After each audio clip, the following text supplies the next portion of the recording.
Rihanna stands with Sudanese protesters amid civilian rule demand. Sudan has been in turmoil since army officers ousted President Omar al-Bashir in April after an uprising sparked the end of his nearly 3 decades in power.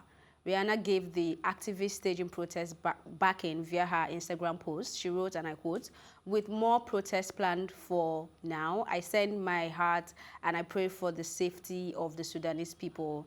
They have a right to speak out and demand justice, peace, and a transition to civilian rule." I think the interesting part for me is that she's not waiting for it to be somewhere that is around her vicinity or somewhere that is affecting her directly. Yeah. Like, she cares and she's saying something. And I think that's one of the things I love about Rihanna. Like, she advocates for almost everything that she hears about. Once she knows that this is wrong and it's intimidating people, she's putting out a tweet and she's saying something. I think she's one of the celebrities worldwide that have understood the power they have and they use it well. That's how I feel about this. And my heart also goes out to the Sudanese people. I hope that they find what they really deserve, because I mean, everyone deserves to have a voice, not being controlled. Different? Which one? Oh my. Yeah, it's really, Rihanna has always been that kind of person. I think even more than just taking it to social media, she's one of the few people, I know Beyonce's also good at that, but like going on field as well. She's done a lot for the community at wide in America, Africa, all our places. So kudos to you. With the Sudan thing, it's really interesting, because I remember like when I went to Australia, the first thing I noticed, like, who are all these people? I've never seen a Sudanese person before until I got there, and they have a feature. They're very, very, very dark and tall, and like, and there was a lot of them. So I was just thinking, what happened? Like, you know, when I meet someone, I'll ask them, and they were asylum seekers in Australia. They're actually refugees. Australia opened their borders to them a long time ago. So this thing has been happening for a long time. People have lost their homes. A lot of countries have come together specifically for Sudan and South Sudan to open borders and get people out, because before this guy actually stepped down or died or whatever, he was doing the same thing that these people are doing now, and that's why they're fighting. Now, we just went through this whole phase of like decades of pain and death. You guys want to come and do the same thing again? Let's have a peaceful protest, and you start throwing people in the Nile, you're killing them, raping women, killing children, and all of that stuff. So it's really, really tacky.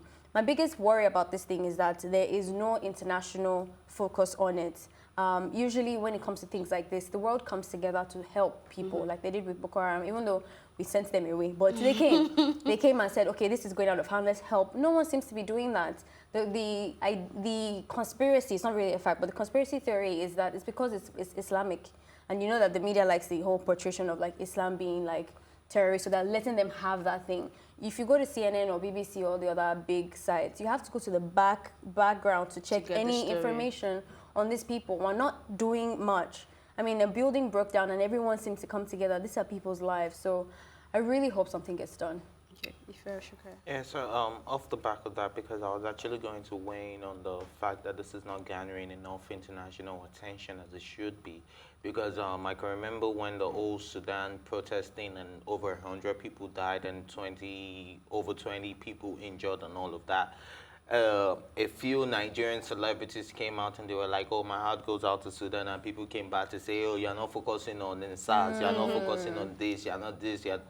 But I'm like, at the end of the day, we're all humans. You don't know, one way or the other, I could end up in Sudan tomorrow. I wouldn't want to be treated that way, and I don't think any human deserves to be treated that way. Yeah. So Rihanna standing up for this, like you both said, she's always been a proper humanitarian, and she's always done things for the benefit of all humans. So I think, in my opinion, I think we should just advocate for more voices to speak up on the Sudan issue. And I'm glad Ife Omar gave us the background story and all of that. So yeah, our heart goes out to the Sudanese people.